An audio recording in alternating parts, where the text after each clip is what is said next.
Well, hello, everyone, and we want to welcome you once again to the WGSN-DB Going Solo Veterans Corner.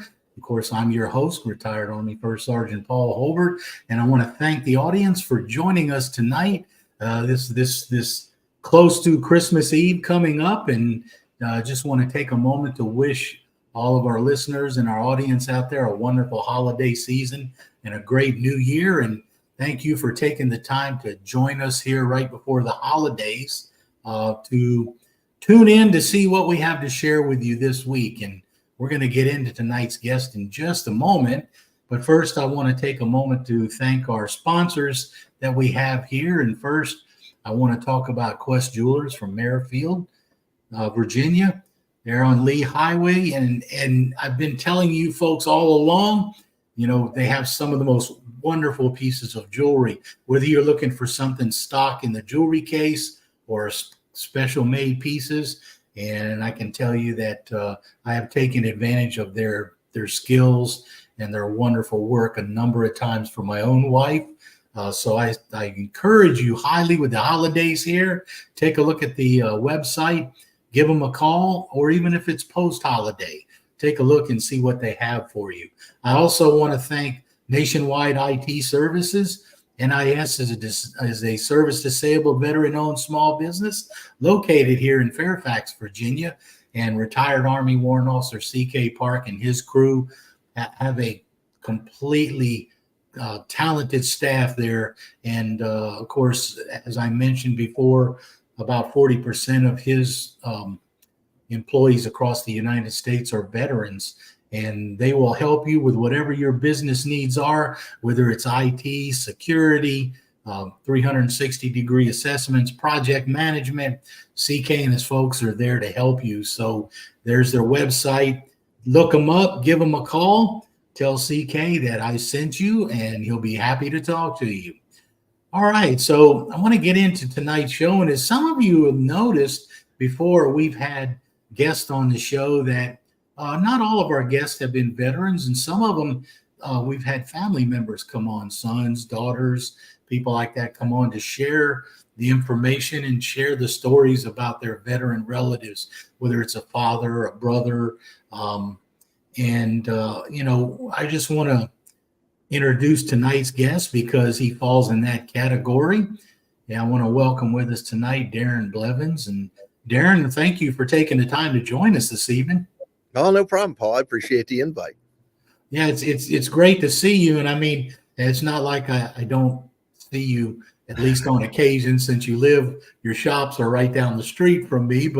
And of course, that's how you and I kind of met and talked. But Deron is a native of here in Manassas. And he started off after high school. He started off with civil engineering and went to graphic design and then to marketing, and now is actually his own businessman. So, you know, very successful businesses. And we're going to talk with Deron a little bit about his businesses and what he does, because he does use part of his businesses to support veterans and honor veterans in the memory of his father and his family.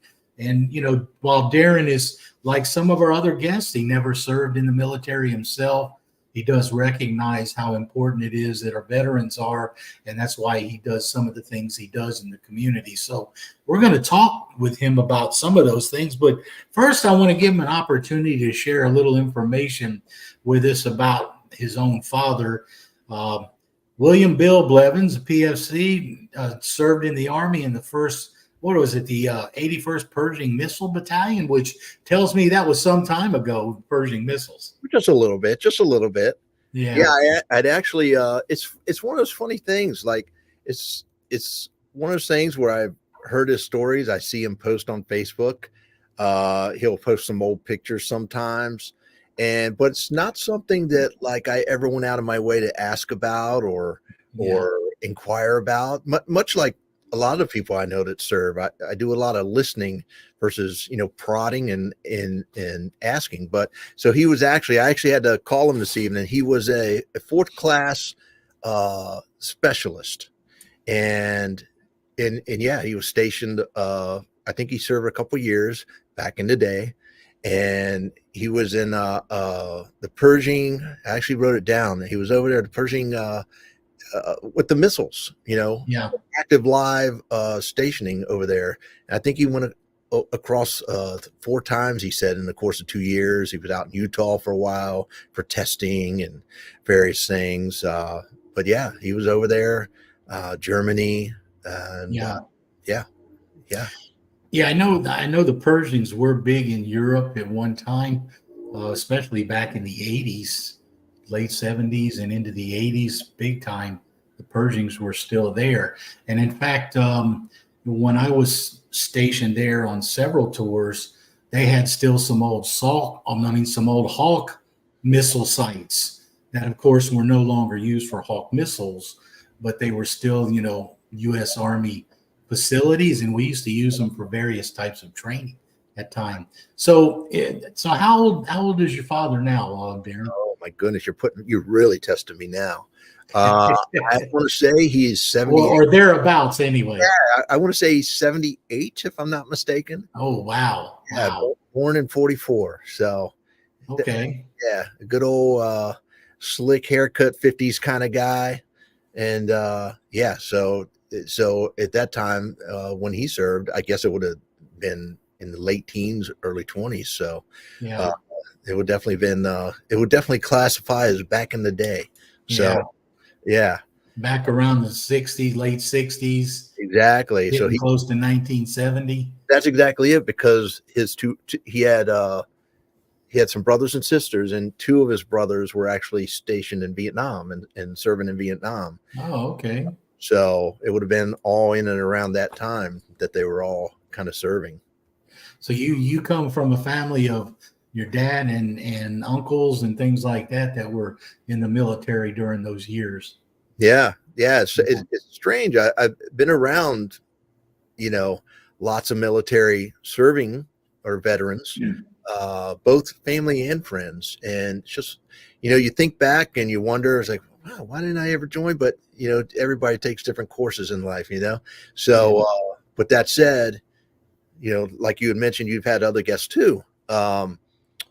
Just because you haven't served doesn't mean you can't support, appreciate, and do what you can on this side of things, to when it comes to just any veterans calls or, friend, family, otherwise, you don't even have to know the person. And there's been some things that we'll bring up later that we have for people we didn't even know. So, yeah.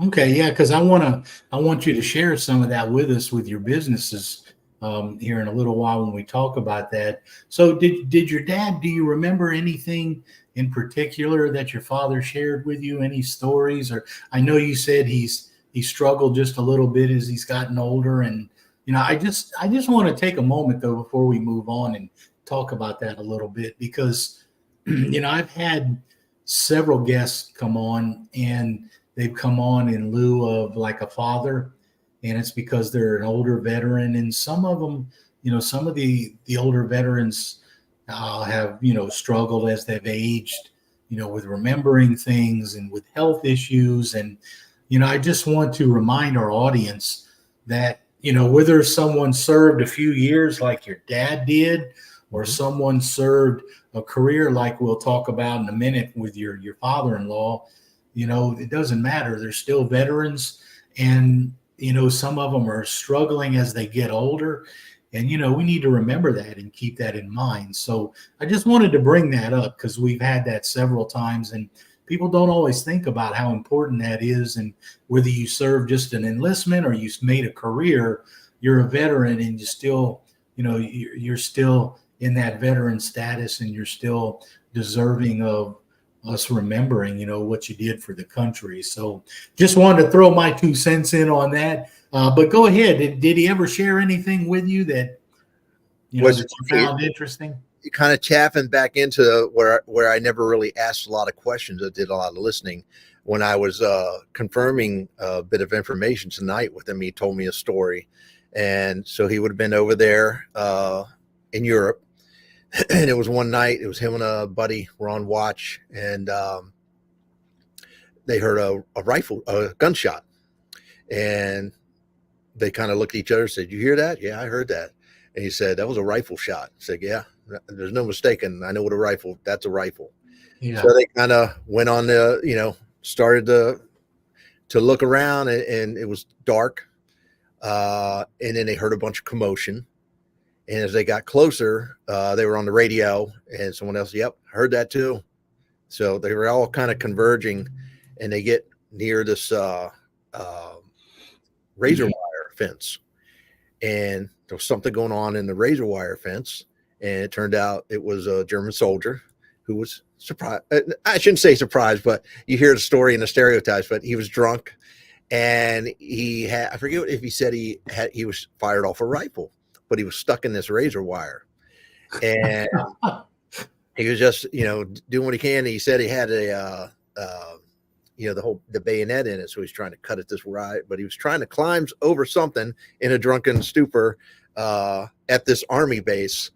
And, they could get so close. I don't know if the gun had fell out or not, but they got close enough where they got tangled up in this razor wire and got cut up and had a few injuries. And because of that, he ended up getting a award for I forget. He couldn't find it. He said to this day he can't find that award he got. He's got some few memorabilia probably tucked away in a closet. Yeah. They got cut up and stuff enough that it was in that moment of action that there was some award that he got awarded as part of that. And I'm sure he still got. So he's never. I'm a little upset now. He's never showed me these scars. So, but yeah, and the one thing now think about as a kid, the one thing I always saw is he has a tattoo, an old school army tattoo that he probably got in while serving.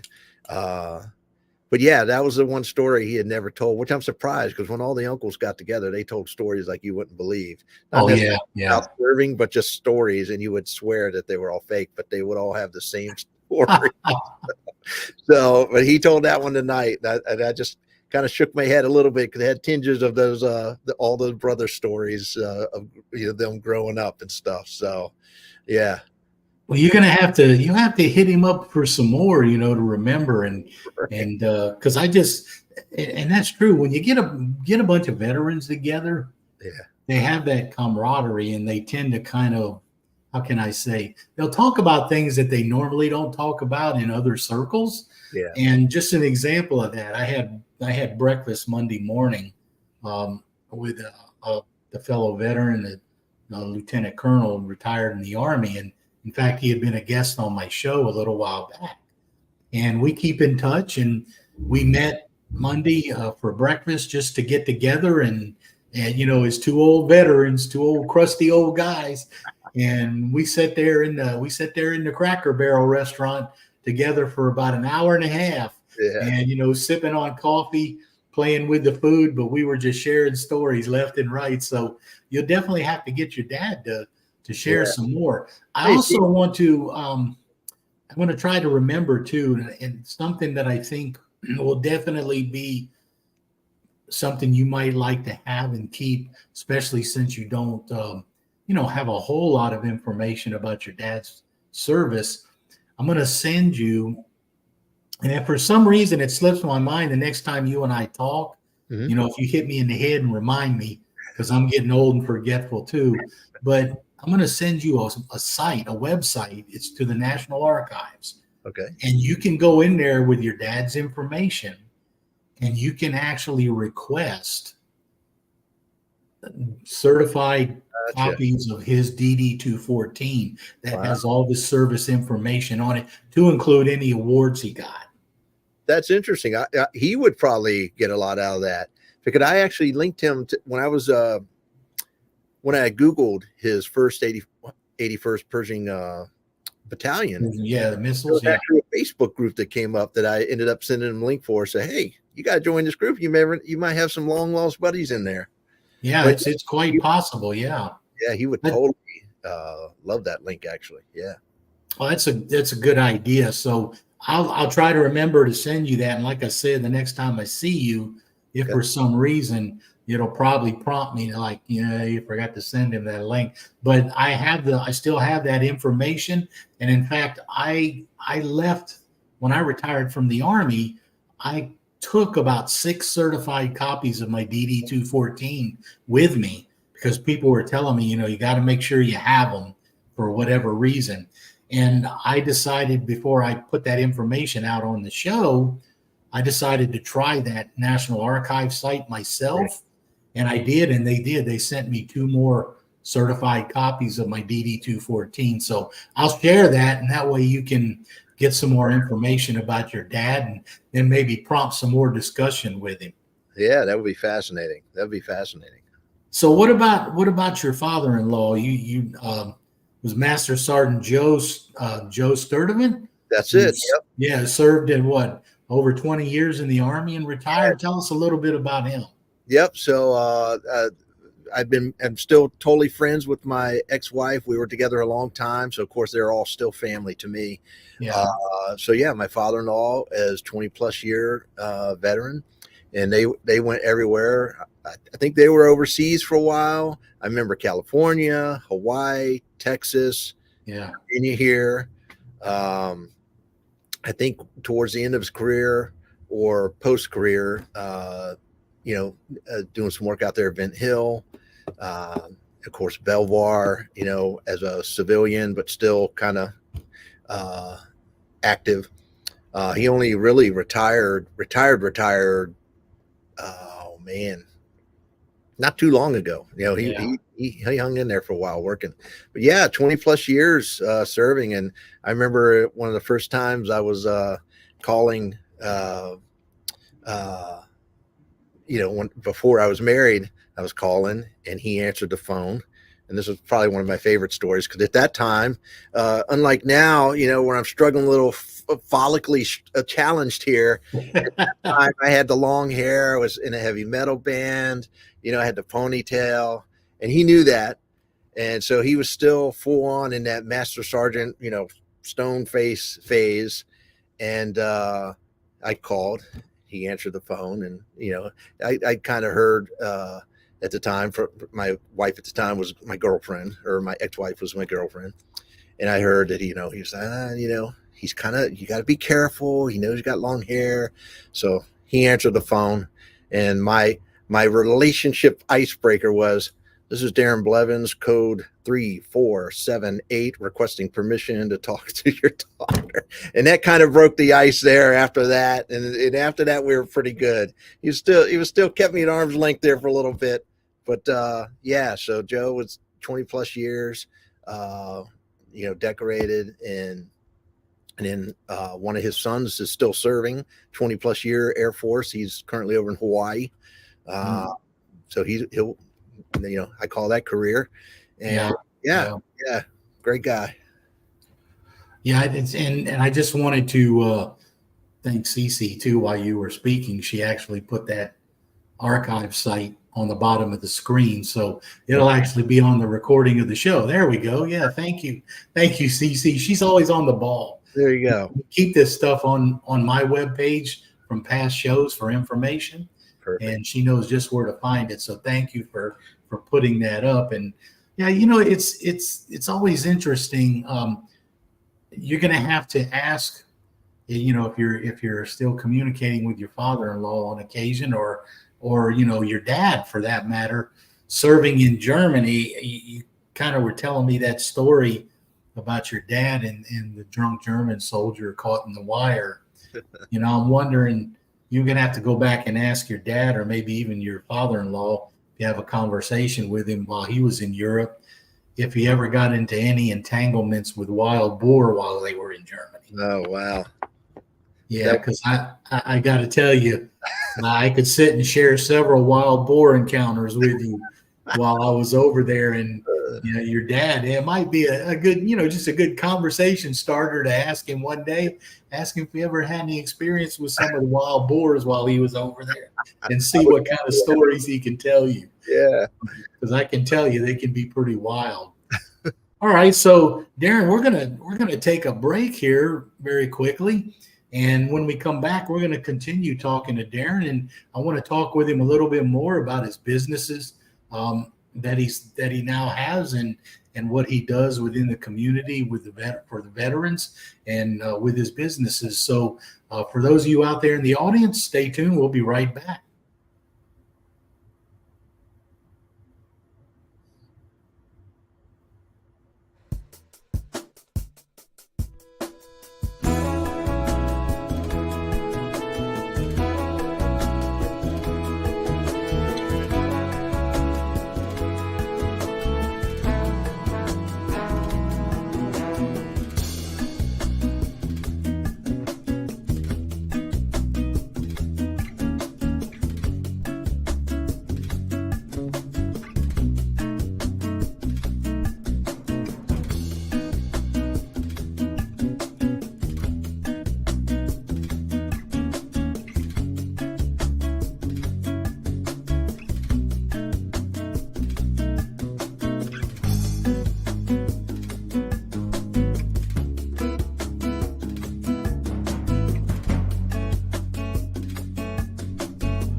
All right, welcome back, everyone. And you've been watching the WGSN-DB Going Solo Veterans Corner with your host, retired Army First Sergeant Paul Holbert.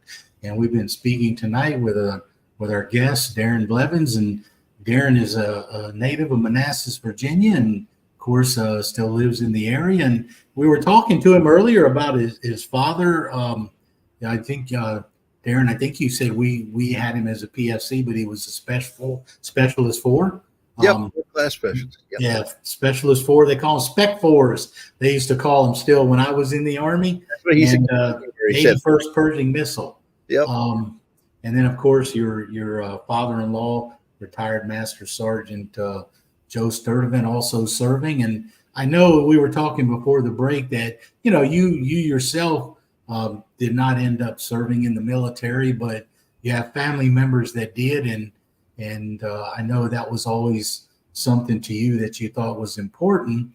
And I just want to share with our audience, that Deron actually has two very good businesses that he runs. One of them, a number of you may have seen in stores in different places, which is Shining Soul Candles, spelled SOL.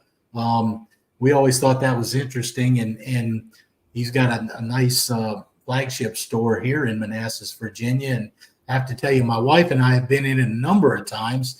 And what brought us into it the first time walking downtown was the smell from right outside the open door. And the interesting thing was, back when we still had our dog, we were walking her, and you guys always had bowls of water out for the dogs, especially in warm weather.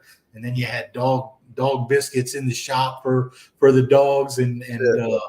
I joked with my wife. I said, that's kind of interesting. It's one definite way to get people to come into the shop, and that you welcome the pets. But I was just sharing with the audience, the store is really something else. You walk in there, and Deron, I got to tell you, man, you've got some of the most creative scents of candles that I have ever smelled. And we have a number of them in our own house. My wife loves the citrus ones that you've got, and she's got a number of those. Deron also owns Black Market Mercantile in Manassas. And I'll let you share a little bit about let's talk about Shining Soul first. Okay. And what because I know you have several programs in the stores for veterans, whether it's veterans discounts or selling actual veteran made products and things. So why don't you share that with the audience? Tell us how you kind of got hooked into Shining Soul first. Gotcha. So Shining Soul, a buddy of mine that I grew up with, P. Devick, he's you may have seen him on a stage near you. He's a touring musician, and he is the guitar player for 20 plus years now for Bret Michaels. And so Wow. Pete and I grew up. I know it's not going to come out to 8 minutes that way. And so where I'm at now, so we grew up together, and so come all these years later, and many years back, I think it was in 2012, he had started this company in his basement, and he had come off a long tour and looking for something quiet to do, and candles. It became candles. He did a lot of experimenting and figuring out, and so he really honed the candle and the formula and all that kind of fun stuff. And about a year and a half into that venture, they were doing great. I got tired of looking at his big black candle site. So I said, buddy, let me help you with the website. Because that was my background at the time, was graphic design, web design. Yeah. So we rebuilt the website. Things started to kind of work out. I started doing some graphics with him. It was working out. And then before you knew it, we kind of teamed up together with that. And then in 2016, we launched our flagship shop right across the street from where I'm at now. And that's 7 years and a little over 7 years ago now. And yeah, it was surreal setting up in your own hometown where you grew up. Yeah. And then, fast forward 7 years, and now I have here Black Metal Mercantile, which kind of happened as an accident, but it happened. And then I'm 7 months into this, and yeah, it's been great. So in almost from the get-go, like you mentioned, the dogs, vets matter, dogs matter,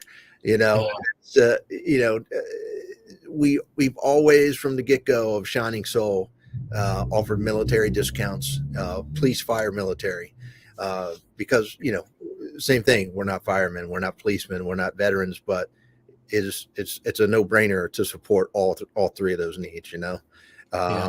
So we've always offered that. And whatever I see, it may even been you, Paul. I've probably seen one time you come in with your veteran hat, and I don't wait to be asked, oh, do you do military discounts? If I see the hat, easy enough. Thank you for your service. And so we've always from day one done that at the Shining Soul side. And it was, of course, something I would most certainly continue here on the Black Metal Mercantile side. And I don't know if you want me to talk about some of the programs we've worked with over on the Shining Soul side. Oh yeah. I mean, because I know not only have you worked with some like Wounded Warrior in the past, you support the Veterans Day parades here in Manassas, but I know you also stock some veteran-made products in your store. It's funny here. So I'm 7 months in here with Black Metal Mercantile, and I don't think I can count on two hands. I think we're over two-hand counting of how many times I've been asked if I'm a veteran. And I say, no, but I appreciate veterans, just because of, I guess, the not vibe, but some of the presence of veteran-owned products here in the shop. Because when I stock a veteran-owned product, I usually like to put out the marketing that they supply with it. So, for example, one of my more popular items are, and I'm going to say the name because it's the name of the product, but they're called Grill Your Ass Off seasonings. Yeah. And it's very themed around the veterans. So every one of the seasonings has some kind of militaristic fun name or something like that. And so I've had that one out there for a while. And then I just picked up a new one called the General's Hot Sauce. Same thing, veteran owned. But I have several products in the shop like that. And the best part is they're good products. They're I wouldn't do it just in a gratuitous way, just because they say they're veterans. It has to be good too. And thankfully, all these products have been great. So, and they sell well. But yeah, I've been asked many times just from that and the discounts if I'm a veteran. And of course, that makes me proud to be asked that, but I will never, ever assume that role. But so I always make sure but I just support veterans and their causes in the shop. And to that note, on the Shining Soul side, we've worked with, probably my favorite one we did was with Wounded Warriors at a Bull Run. They have a warrior retreat, and we did a fundraiser where one of Pete's musician friends, who's well known he played with a band called Firehouse, still does to this day. His name was Bill Leverty, but Bill actually came into our candle shop because I guess we got to say that we make all of our own candles on premises. So Bill actually came up from Richmond and sat in with us, and we had him making candles with us, but all of those candles that he made, we then took all those, and from the sales of all those, everything we earned from that was going to go to the warrior retreat.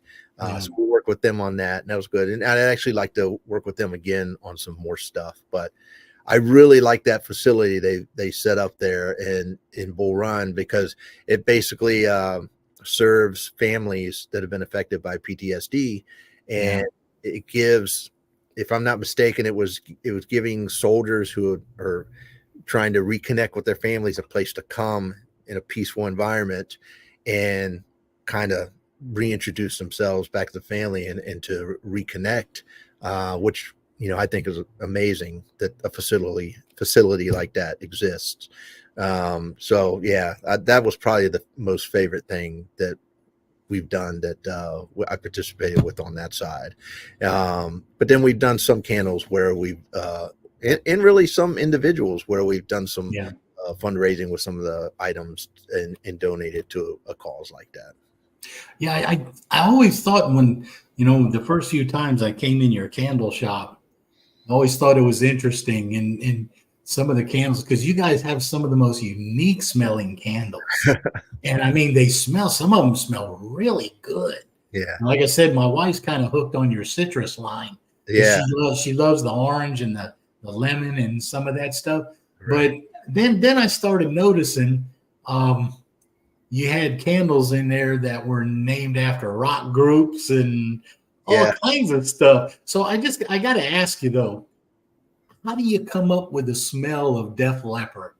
How do you do that? You got to share that with us. It's actually kind of easier because Pete and I have come, both being huge music fans, from teenagers even to now.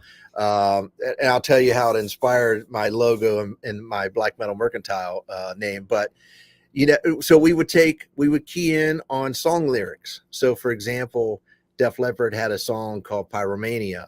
So it was like, okay, maybe a little of that wood fire with a little bit of this, and trying to capture that. And we would literally read the lyrics and find little triggers that could be applied to synths, and then, just go that route with it. So that way it actually tied in. There was some thought put into it with the band and their lyrics. Yeah. Yeah, I always thought that was so interesting, because I saw cans in there for Kiss, Def Leppard, a bunch of different bands. And, I told my wife when we were walking around, I said, how in the heck do they know what Kiss smells like? Well, I always thought that was interesting. Yeah. But I know that you also, you're a big supporter of the annual Veterans Day parade that takes place in town, and offering the veterans discounts and the veterans made products for sale in your store. And of course, I can understand that, you want to make sure that it's a good product because it's your business that's, representing. Right. So I can definitely understand that. So I just wanted to ask you, you have your website up for Black Metal Mercantile, and you've been in business there about 7 months, you said. Yeah. So how close are you to having it up? Or do you have it up where you can do sales over the internet yet? Absolutely. So it's live. It's going. I'm working out a few little little dusting things. For example, there's some products I'm still getting some pictures on there for, because as you'll see, if you visit the site, I have 1,000 products up on there. So that became even though that's my background, it became a monster, as I grew this, because again, it kind of happened by accident. It happened fast. So yeah, it's fully live site. I've actually fulfilled orders already. It's orders coming in, and yeah, it's funny you say that. I probably should. I always walk that fine line of when I mention the word gratuitous. I don't want to fall into that category where I'm pushing something that's veteran owned for the sake of pushing something that's veteran owned. I try to be genuine about it, but I do know that there's a lot of people that would want to support that. So I almost should have a link that says veteran owned products or something like that, which I do currently have. Yeah. I mean, no, that's a good idea to do that, because, me having been in your stores, I mean, I know what kind of business you guys are doing. I see what you're doing, and, I know that it's genuine, with what you're trying to do. So, I would encourage you to put that up on your website, help support veteran owned products and that type of stuff. Because I have to tell you, with Black Metal Mercantile, my wife loves coming in your shop. And you've got some stuff in there that always gets her attention. And so if she goes downtown by herself, I know she'll swing by your store. So I'm never surprised if she brings home a bag from your store with something in it, because she always finds some little thing. You have some little knickknack in there, some little, item that you have there that she seems to get attracted to. In fact, she's waiting to see what other types of dragons and things that you get in there. I'll show you one right here. I got one right next to me. This is probably my favorite, because I know she loves dragons. This is probably my And the best part about this is actually he's a veteran, and then he worked for the railroad, but now for the last 20, 25 years, he's right here in Clifton, Virginia, and he makes pewter products, and they are amazing. Like these are one of the favorite things I sell in my store, and the detail. There you go. Like you can see it. It's no joke. A lot of times you get this stuff and it's just kind of rounded off, and you just don't get a lot of the detail. But this guy is no joke, and this is just one. Of course, I have everything from things like this to let's see, little signs like this for your wall.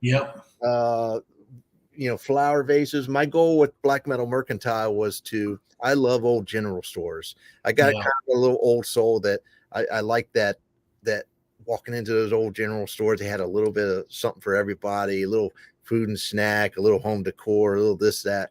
And that was my goal, was Black Metal Mercantile, was to do my version of a general store. So just much like your wife, I have people that come in every week just to see what's new or what's popped up or what did they miss last time.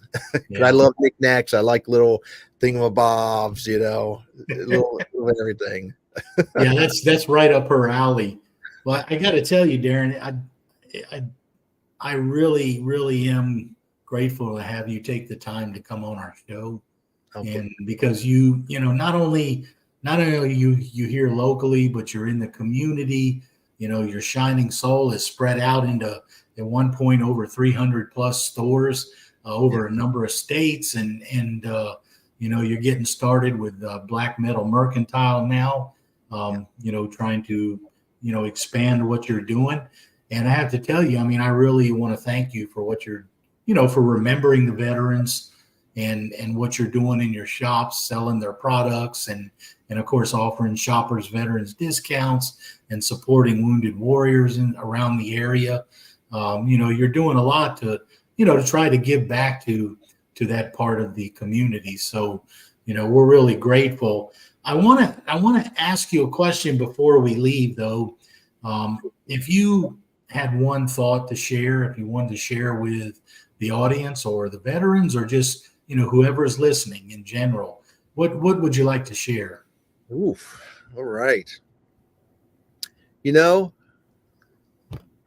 probably something I've echoed many times right here in the shop, because much like a general store, you get to talking with people, Yeah. and hear a lot of the same concerns, a lot of the same stories and stuff. But, I would probably say in this political, economic, new world that we're living in, learn to remember what it's like to like one another again, to still like your friends even if you have differing opinions, and to remember that I can't tell you how many, and I don't want to get political, but I have Republican friends, I have Democrat friends, I have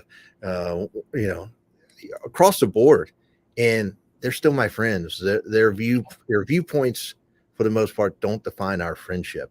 And you just see so much bitterness and fighting, and that's not going to solve anything. It's just going to make things worse. So just to love each other a little more, and like each other a little more, and understand where each other's coming from if they have a differing opinion, and why do they have that opinion. Ask them. Don't be afraid to ask them. Say, well, why do you think that? Because, I remember I used to have conversations like that, and we walked away and we had dinner the next week, so I would say just to learn to like each other again. And I know it doesn't apply to everybody, but I'm sure you can attest, and many of the viewers can. Wow, there's so much infighting, and and it accomplishes nothing. It accomplishes nothing, and nothing moves forward with that. So, yeah. Well, you know what? That's actually a good point to bring up as we get ready to start a new year. Mm-hmm. So maybe some folks out there are listening will kind of take that to heart, maybe make something like that part of the New Year resolution for them. I appreciate that. And again, I want to thank you for taking the time to share with us tonight a little bit about your dad, a little bit about your father-in-law, and what you're doing in the community here with your businesses and supporting veterans in the area. So thank you very much for joining us tonight. Oh, my pleasure. And I appreciate being asked. And, it's an honor just to be asked. All right. Well, thank you. And for those of you out there in our audience, as you know, near the end of each show, we will share some information with you. And if you remember, not too long ago, we had one of our guests on talking about the Vietnam War 50th anniversary commemoration. Well, I wanted to share this with you because the commemoration itself is actually coming up here Saturday, January 13th, 2024, 4 p.m. at the Washington National Cathedral here in Washington, D.C. So the information is there on the website. You can see it there at VietnamWar50th.com. Please, if you're interested, take a look at the website. Even if you're not in the area and you can't attend, there's a lot of things that you can do on there, whether you can give of time, whether you can donate to the organization that supports our Vietnam veterans. Because for those of you, if you remember from watching the show, this organization tries to support all of the different past veterans. And right now we're concentrating on the Vietnam veterans. And as you know, many of you know that are old enough, a lot of our Vietnam veterans didn't get treated very, very well by our citizens and ourselves and when they came home. So, let's make sure these folks know that we appreciate them and we appreciate their service. So for those of you out there in the audience, veterans, I want to thank you for your service as we move into a new year. We look forward to continuing to broadcast to you in the coming year. And for those of you, the families out there, we wish you a nice holiday season and a very happy new year. And we hope to see you again on our next show.